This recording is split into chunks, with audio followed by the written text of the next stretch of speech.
Hi darlings, Narasimhaswamy పెంచుల కోన గురించి ఒక చరిత్ర ఉంది స్వామివారికి అని చెప్పాను కదా. ఇది క్లియర్ గా స్వామి గారి నుంచి రికార్డింగ్ చేసి మీకు చరిత్ర గురించి వినిపిస్తాను.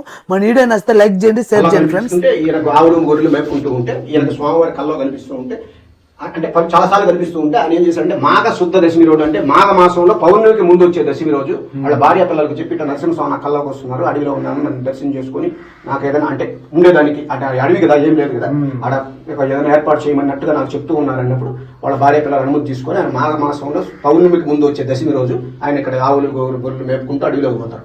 పోయి ఆడ స్వామివారు నిరాకారంగా ఉంటారు, ఆకారం ఏమి ఉండదు, ఒక నామంతో ఇప్పుడు ఆ పటంలో మధ్యలో అలా ఉంటారు స్వామి నిరాకారంగా. మీరు చూసేది ఈ పక్కన ఉండే విధంగా స్వామి ఎలా కనిపిస్తూ ఉంటారు అలంకార రూపంలో. అలంకారం లేకపోతే మధ్యలో ఉన్న విధంగా ఉంటారు.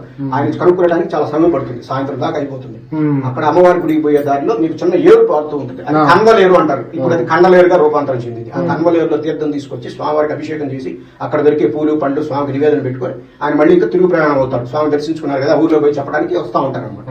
వస్తూ ఉండేటప్పుడు కొంచెం అలసిపోయి ఒక చెట్టు కింద విశ్రాంతి తీసుకున్న సమయంలో మళ్ళీ స్వామివారి స్వప్నంలోకి వచ్చి నువ్వు ఊర్లోకి పోయేదాకా ఎవరు పిలిచినా మాట్లాడద్దు, ఎవరితో అసలు పలకరించద్దు, ఊర్లో గమ్ముగా మౌనంగా వెళ్ళిపోమని చెప్తారు అనమాట.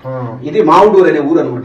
గోరిపల్లికి అడవికి మధ్యలో ఉంటుంది, మధ్యలో ఉండే ఊర్లో. ఇక్కడికి వచ్చేటప్పటికి ఆయనకి ఎవరో పిలిచారన్న చదువుతో వెనక్కి తిరిగి చూడడంతో స్వామివారికి ఎదురుగా ఈయన సెలైపోతాడు. ఈయన మహావిష్ణు స్వరూపమే కాబట్టి వల్లవాళ్ళు అంటే కృష్ణుడే కాబట్టి విష్ణు స్వరూపంగా ఇక్కడ సెలైపోయారు ఆయన. ఈయనకి మాఘ మాసంలో అంటే స్వామివారికి అంటే 4 నెలల ముందు ఈయన బ్రహ్మోత్సవం జరుగుతాయి, ఊర్లో ఉత్సవం జరుగుతుంది. ఈయనకి అయిపోయిన తర్వాత 4 నెలల తర్వాత స్వామి జరుగుతుంది. ఆయన జరిగేటప్పుడు ఆయన స్వామివారి దగ్గరికి వచ్చి ఈయన పలకరించుకొని పోతే ఆ ఉత్సవాలు జరుగుతాయి అనమాట.